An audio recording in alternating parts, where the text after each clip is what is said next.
Hello दोस्तों, आप सभी का स्वागत है आपके अपने चैनल नवीन सर एकेडमी पर। आज की इस वीडियो में हम करेंगे क्लास ट्वेल्थ नहीं भाई 11th का ही है, फिजिक्स का कंप्लीट पेपर। यहाँ से सभी इंपॉर्टेंट क्वेश्चन मिलेंगे आपको इस वीडियो में, और वीडियो पूरी देखना। और आप हरियाणा के किस ज़िले से हो ये ज़रूर बताना भाई, वीडियो हमारी कहाँ कहाँ तक चलती हैं, कमेंट ज़रूर करें। आप करते हैं हम पहला क्वेश्चन की तरफ चलेंगे। एक कार है, क्या है? कार है, acceleration from rest at 2 metre per second, how far will be travelled in 5 second, यानी 5 सेकंड में वो कितना ट्रेवल करेगी। आपको सेकंड फार्मूला पता हुआ, थर्ड फार्मूला दोनों से निकाल सकता है। तो हम यहाँ पर देखेंगे एस इज इक्वल टू क्या है, यू टी प्लस हाफ क्या होगा, ए टी का हम क्या करेंगे, सुकेर करेंगे। हमारे पास यू की वैल्यू कितनी रहेगी, यहाँ पर रहेगी 0। एक्सलेशन हमें पता कितना है, 2 मीटर पर कितना रहेगा सेकंड सुकेर। और टाइम की बात करेंगे तो हम कितना होगा 5 सेकंड। तीनों चीज़ का हमें पता है। इस फार्मूले हम क्या करेंगे, पुट करने पर जो आंसर आएगा वो आएगा हमारा 25 मीटर। क्या आएगा 25 मीटर, जो ऑप्शन किस में है, बी में है। ये काम आप आसानी से कर सकते हो, ठीक है। अब करेंगे क्वेश्चन नंबर सेकंड। क्या करेंगे, सेकंड क्वेश्चन करेंगे। क्या एक पार्टिकल क्या है, ए पार्टिकल कंप्लीट सर्कुलर पाथ करेगा, रेडियस आर है, displacement of particle will be. तो इस पे बात करें डिस्प्लेसमेंट की। आपको पता है डिस्प्लेसमेंट वो 0 हो सकता है, सर्कुलर पाथ वैसे घूम कर आएगा तो वापस अपना उसी स्थान पर आ गया। तो यहाँ पर वापस आते क्या हुआ, ये डिस्प्लेसमेंट क्या होगी 0 होगी, बट यहाँ पर वेलोसिटी 0 नहीं हुई, डिस्टेंस 0 नहीं हुई, ठीक है। तो यहाँ पर क्या आएगा 0, जो ऑप्शन हमारा क्या होगा D, right answer. Next question हुआ question number 3। The angle of projection for which projectile cover the same horizontal angle is 30 है। तो हमें एंगल 30 है, तो इसका अपोजिट बताना हो जो प्रोजेक्शन में जिसने किया होगा। तो आपको पहले फार्मूला ही पता होगा, ये फार्मूला होता था रेंज इज इक्वल टू होगा हमारे पास U square sine 2 theta by हमारे पास क्या होगा जी। तो थीटा 1 प्लस में थीटा 2 की वैल्यू होती है 90 डिग्री। क्या होती है 90 डिग्री। बस आपको ये फार्मूले तो याद रखने की जरूरत नहीं, बट आपको ये पता होना चाहिए थीटा 1 और प्लस थीटा 2 की वैल्यू हमारे पास कितनी होती है 90 होती है। तो हम 60 और प्लस 30 को जोड़ेंगे जब भी क्या आएगा हमारे पास 90 आता है। तो यहाँ पर क्या 30 तो हमारे पास गिवन है, तो दूसरा आंसर हमारा क्या हुआ 60। तो आंसर 60 कहाँ पर है, जो ऑप्शन बी में है वो हमारा क्या हुआ राइट आंसर। ये डिटेल से समझा रहे हैं, इसी टाइप के आपको क्वेश्चन देखने को मिलेंगे। बस वहाँ पर आपको 50 देखने को मिल सकता, इससे बाहर कुछ नहीं जाएगा। वीडियो को पूरा देखना और ज़्यादा से ज़्यादा शेयर करना। नेक्स्ट क्वेश्चन रहने वाला, if external force on a body is 0 it's acceleration is. तो एक्सरलेशन क्या होगा, तो आपको डायरेक्ट फार्मूला ही पता होना चाहिए। तो ठीक है, क्या होगा डायरेक्ट फार्मूला ही पता होना चाहिए। आपको पता होना फोर्स इजिकल टू क्या होता है, फोर्स इजिकल टू होता एम ए, ठीक है। तो यहाँ पर आपके फोर्स की वैल्यू हमारे पास 0 हो सकती है, एक्सरलेशन भी क्या हो सकता है 0 से देखिए, और बोले बॉडी इज 0, ठीक है। एक्सटर्नल फोर्स ऑन बॉडीज क्या 0, आपकी वैल्यू और ए की वैल्यू हमारे पास कितनी हुई 0, दोनों 0 हो गई। तो हमारे यहाँ भी राइट आंसर क्या होगा 0 होगा यहाँ पर भी। तो आपको समझ में आ गया। अब करेंगे क्वेश्चन नंबर यहाँ पर 5th। एक 5 kg की बुक है, is pulled over the surface with friction coefficient 0 with the force 10 Newton. Force कितना लगा 10 न्यूटन। तो calculate the friction of force, calculate हमें क्या करना है फ्रिक्शन फोर्स करना है। तो फ्रिक्शन फोर्स हमें एफ इज इक्वल टू क्या होता है यू नोट और अन। क्या होता है यू नोट अन, अन का मतलब क्या होता है आपकी फोर्स की यूनिट होती है ये, ठीक है। तो अन इज इक्वल टू हम निकाल सकते हो, हम जी होगा क्या होगा अन इज इक्वल टू क्या होगा हम जी। तो इसकी वैल्यू हम निकालोगे तो क्या होगा 5 गुणा में हमारे पास क्या होगा 10, क्या होगा 5 गुणा में 10, ये तो हो गया हमारे 50 न्यूटन, यानी एन की वैल्यू हमारे पास आ चुकी है। अब यू की वैल्यू देखेंगे तो यू की वैल्यू हमारे पास 0.2 है। तो 0.2 मल्टीप्लाई करो क्या करोगे 50 न्यूटन की वैल्यू करो तो हमारे पास क्या आएगा 10 न्यूटन, जो ऑप्शन क्या होगा हमारा थर्ड में है, ठीक है। नेक्स्ट क्वेश्चन है question number 6। What is the kinetic energy, kinetic energy की बात की गई of a 2 kg object moving at a velocity 3 metre per second. तो ये बात की गई है। तो यहाँ पर आपको जो आंसर देखने को मिलेगा क्या काइनेटिक एनर्जी का फार्मूला क्या होता है, kinetic energy is equal to होता है 1/2 mv स्क्वायर, आपको पता होगा। अब यहाँ पर हमें क्या बात की है कि 2 हमारे पास क्या है मास, वेलोसिटी हमारे पास कितनी 3, तो 1/2 इंटू 2 का हम 2 रखेंगे और 3 का क्या करेंगे स्क्वायर। 2 से 2 कैंसिल, 3 का स्क्वायर करें तो हमारे पास कितना आ गया 9, और वेलोसिटी हम इसी जूल लगेगा यहाँ पर, ठीक है। तो ये बहुत इजी क्वेश्चन था। क्वेश्चन नंबर 7 करेंगे, वेहन कंजर्वेटिव फोर्स। कंजर्वेटिव तो लगातार बोल सकते हैं, लगातार force does positively work on the body, potential energy of the body. तो पोटेंशियल एनर्जी क्या रहती है, तो टोटल वर्क डन की बात करें तो यहाँ पर क्या हुआ, चेंज ऑफ यू, ठीक है। तो यहाँ पर आपको करोगे तो ये माइनस का सिंबल आता है इसके साथ, क्यों फार्मूले में हमेशा क्या आता है, माइनस का सिंबल आता है, क्यों आता, पॉजिटिव वर्क बॉडी है, पोटेंशियल एनर्जी, तो यहाँ पर कंजर्व लगातार तो नेगेटिव हुआ तो इस कारण डिक्रीज होगा, ठीक है। इसकी कंप्लीट थ्योरी पढ़ते हो जब आपको समझ में भी आता है, डायरेक्ट आप इसको याद ही रखना पड़ेगा, ठीक है। Value of acceleration due to gravity with increasing path of the earth surface. क्या पूछा गया, value of acceleration due to gravity with increase path of the earth surface. तो यहाँ पर आपको क्या मिलेगा, तो यहाँ पर मिलेगा आपको जी इजिकल टू होता है जी आर 1 - डी और आर, ग्रेविटी और रेडियस के बीच में इंक्रीज होने के बाद जो रिलेशन होता है ना, या क्या रिलेशन होता है, तो इस रिलेशन के बारे में आपको बताना चाहिए। तो यहाँ पर क्या बात, देखो ये जी और आर हमेशा डिक्रीजिंग भी है, तो जी और जी एक साथ क्या और इंक्रीजिंग करेंगे, बट रेडियस क्या होगी, डिक्रीज होगी। तो रेडियस की बात डिक्रीज होगी, तो डिक्रीज बताओ, रेडियस की वैल्यू बतानी है। पाथ ऑफ द अर्थ के बारे में बता, डिफेंस गहराई बोल सकते हो या इसको रेडियस बोल सकते हो, ऐसे गहराई की बोलेगा, ठीक है। तो ये क्या होगा, डिक्रीज होगी। According to the Kepler law of period, क्या होगा, according to Kepler law of period, ये आपको डायरेक्ट फार्मूला ही है, क्या होगा, टी स्क्वायर डायरेक्टली प्रोपोर्शनल होता है किसका, R/3, या आपको देख सकता है ये नहीं है आपके ऑप्शन में, ठीक है। तो ये वाला ऑप्शन फोर्थ है, क्या फोर, ये टू पावर है, इसकी साइड क्या डिवाइड में होगी तो इसको डायरेक्ट हम ये भी लिख सकते हैं, ठीक है। तो दोनों आपको याद रखनी होंगी, या आपको ये भी मिल सकता है और आपको ये भी मिल सकता है। Next question, question number 10, value of acceleration due to gravity centre of earth is 0, क्या होगा, 0 होगा, बस आपको डायरेक्ट वैल्यू ये तो, ratio of the volunteer stress voluntary volumeter strain is called. तो यहाँ पर क्या रहेगा, आपको सीधा बात, यहाँ पर आपको क्या देखने को मिला, स्ट्रेस देखने को मिला ना, स्ट्रेस, तो स्ट्रेस का फार्मूला क्या हुआ, क्या हुआ स्ट्रेस का फार्मूला, आप बताओ, सभी कमेंट में करेंगे। स्ट्रेस, स्ट्रेस किसके है आपको यही पता होना चाहिए क्या होता है, ठीक है। मॉडुलस में स्ट्रेस बाय स्ट्रेन होता है, ठीक है। नेक्स्ट क्वेश्चन करेंगे हम ये, खालिस्तान law state stress directly proportional to the strain.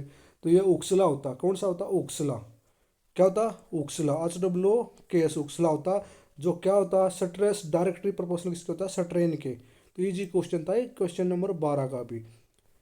Question number 13 करेंगे, एक liquid flow through two capillaries tube connected in a series, series में क्या है, कनेक्टेड है। तो length of R L and 2L, दोनों की लेंथ क्या, एक की L1 है, एक की L2 है, 2L है। रेडियाई मेरे पास R है और कितनी है, 2R है, रिस्पेक्टिव लगातार है। What is the ratio of pressure difference across the first and second tube, दोनों का हमें क्या बताना, रेशो बताना है। तो रेशो हमारे पास क्या होगा, यहाँ पर 1 रेशो क्या होगा, 1 ही होगा आंसर, क्या होगा, 1:1। अब बात करें डायरेक्ट फार्मूला आप याद रख लो, change of potential difference is equal to होता 8N/IQ/πr4, ठीक है। ये थोड़ा लॉन्ग फार्मूला रहने वाला है, बट आपको डायरेक्ट याद रखना है, देखो यहाँ पर भी 1 है, यहाँ पर भी 2 है, यहाँ पर भी 1 है, यहाँ पर भी 1, कैंसिल होंगे ये। अब बात करेंगे नेक्स्ट क्वेश्चन की, कुछ क्वेश्चन आपको डायरेक्ट याद रखने हो ताकि आपको पेपर में टाइम खराब ना हो, इस कारण हम डायरेक्ट आते हैं, और कौन से इंपॉर्टेंट क्वेश्चन है वे भी हम ज़्यादा बताएंगे। अब बात करते हैं क्वेश्चन नंबर 14 की, what is the SI unit of the latent heat vaporisation. तो क्या होगा, जूल बाई क्या होगा, केजी, क्या होगा, joule by KG, Sidhi SI unit पूछी गई है। Question number 15, right relation between coefficient of linear expression alpha and coefficient of volume expressive gamma solid material. तो यहाँ पर आपको बताना होगा, तो जो गामा होता है ना, वो 3 अल्फा के क्या होता है, बराबर होता है। रिलेशन, ये रिलेशन है डायरेक्ट, रिलेशन का आपका सीधे डायरेक्ट रिजल्ट याद करो रिलेशन के, बेस्ट से बेस्ट रहेगा, आपका फास्ट पेपर होगा, अच्छे नंबर मिलेंगे। अब क्वेश्चन नंबर 16 की बात की, कथन और अभिकारण वाले, ठीक है। तो यहाँ पर पहला क्या, वन लेबल, कहाँ पर क्या भाई ये,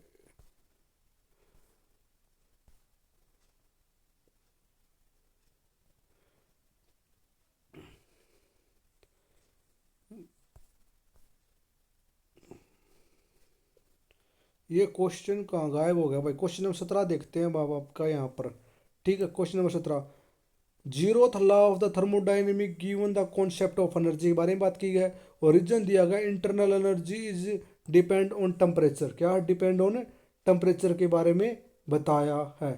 तो ये क्या दोनों सही ही हैं, क्योंकि टेम्परेचर की बात की है और थर्मोडाइनमिक टेम्परेचर पर बात करता, तो कथन ए और बी क्या दोनों हम मानेंगे, सही मानेंगे। ठीक है, आप क्वेश्चन नंबर 18 का भी आप कर सकते हो। क्या रहेगा, क्वेश्चन नंबर 18 का भी आप कर सकते हो। ये आप सभी बच्चे कमेंट में आंसर बताएंगे, बिल्कुल इजी क्वेश्चन है। All oscillation simple harmonic, harmonic के बारे में बात की है। Actually spring block system of the always, ठीक है, whether of the amplitude small and large. ये सभी बच्चे क्या करेंगे, कमेंट में आंसर करके बताएंगे। ये आप सभी बच्चों के लिए आप पढ़ लिया होगा आपने। आप करेंगे क्वेश्चन नंबर 19 के बारे में। ये displacement X of a particle given by X is equal to A है, x is equal to a plus bt plus t square, where t is time of second and displacement x in meter, find the dimension of a b। तो अब ये कैसे solve करो, ये थोड़े long question बनने लगे, आपको समझा भी नहीं सकते क्योंकि हमारे पास जो स्क्रीन है लिखने के लिए बहुत स्मॉल है। ठीक है, तो यहाँ पर आपको डायरेक्ट फार्मूला बता देते हैं क्या होगा। ए इज इक्वल टू अल होगा, क्या होगा, अल होगा। ठीक है, और यहाँ पर आप डायमेंशन फार्मूला लगाओगे ना, तो अल टी की पावर क्या होगा, माइनस होगा। क्या होगा, अल टी की पावर माइनस, में डायरेक्ट रिजल्ट बता दिए। ये डायमेंशन फार्मूला होगा ए और बी का। क्वेश्चन नंबर 20 का करोगे तो इसके लिए आपका राइट आंसर क्या आएगा, 4.2 ए का स्क्वायर ए बी का स्क्वायर। ठीक है, तो आप पढ़ लो, क्या सवाल आपका आता हो तो अच्छे से देखो। एक chlorine of the unit heat of the 25, ये न्यूमेरिकल है, ये आपको अच्छे से करने होंगे। ठीक है, न्यूमेरिकल हम नहीं कराते, आपको डायरेक्ट क्वेश्चन करवा दे जो अच्छा होगा। हाँ, ये क्वेश्चन करो आप अच्छे से।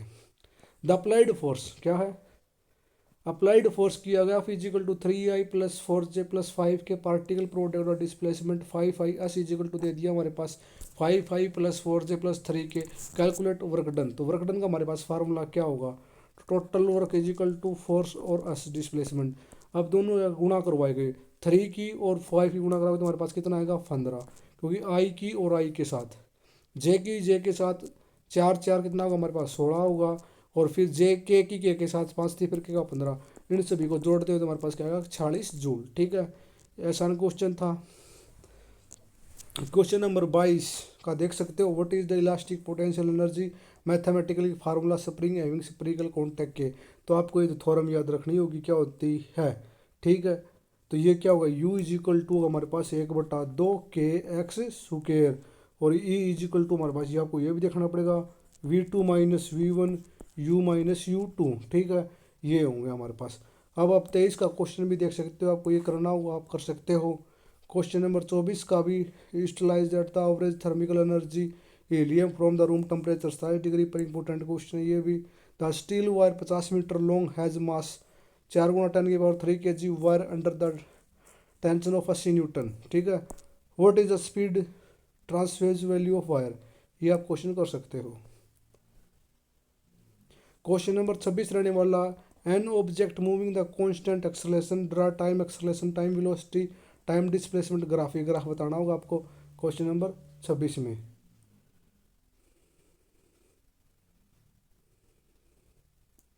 Question number 27, drive express the centre of the mass two particle system. 27 का क्वेश्चन आप कर सकते हो, क्या रहने वाला है। ठीक है, और 28 का क्या रहेगा, what is the movement of inertia, drive relation kinetic energy movement of inertia. ये दोनों आप कर दोगे आसानी से, बिल्कुल स्ट्राइव क्वेश्चन है। और कैपलर ला के बहुत सारे एमसीक्यू भी आए हैं। इजी क्वेश्चन 2 में से आपको करना होगा, ऑर्बिट वेलोसिटी ड्राइव एक्सपेंस। ये इंपॉर्टेंट क्वेश्चन है सभी। लास्ट में जो आपको देख रहे हैं ना, 27 28 29 30, ये मोस्ट इंपॉर्टेंट क्वेश्चन है। क्या मोस्ट इंपॉर्टेंट, एक projectile of the angle theta of the horizontal velocity under the gravitational force faith, ठीक से एक्सप्रेस द फाइनाइट मैक्सिमम। ये क्वेश्चन भी आप थोड़ी पोर्शन में करोगे अच्छे से। और बर्नौली थ्योरम, ये तो स्टार लेवल है ना भाई, 100% नहीं 200% आपको पेपर में देखने को मिलेगी। ठीक है, और न्यूटन के शीतल नियम के लिखो। ठीक है, what is approve the Newton of cooling, ये भी। ठीक है, तो what is the limitation friction law of the limitation, ये भी मोस्ट इंपॉर्टेंट क्वेश्चन है। क्या मोस्ट इंपॉर्टेंट, सभी मोस्ट इंपॉर्टेंट क्वेश्चन ये जो हैं, इन पर आप टिक अपने बुक में निशान या अपने नोट्स में निशान लगाओ और अच्छे से याद करो। Prove that relation between the coefficient static friction and angle friction, ये भी स्टार लगा लेना भाई बहुत सारे। ठीक है, यहाँ पर आपको एक पैराग्राफ देखने को मिलेगा। चलो हम बात करते हैं डायरेक्ट इंग्लिश में, क्या होगा इंग्लिश में। यहाँ पर किस चीज़ के बारे में बात की, कौन से क्वेश्चन है ये हमारा, क्वेश्चन नंबर 34। क्या हुआ, क्वेश्चन नंबर हम करेंगे 34 का सॉल्यूशन।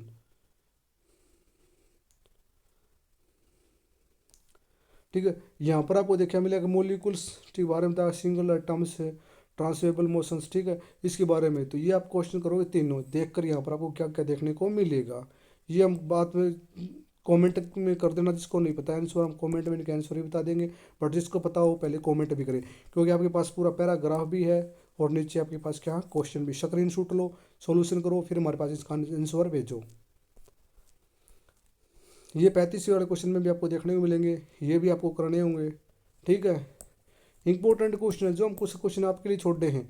और ये आपको what is the second pendulum length of the cross section, important question है भाई, वेरी इंपॉर्टेंट, मोस्ट इंपॉर्टेंट। ठीक है, बर्नौली थ्योरम होगी, ये होगी, न्यूटन सेकंड लॉ हो गया, कूलिंग थ्योरम होगी, सभी मोस्ट इंपॉर्टेंट है। ठीक है, तो वीडियो कैसी लगी लाइक करो, शेयर करो, कमेंट जरूर करो, ज़्यादा से ज़्यादा शेयर।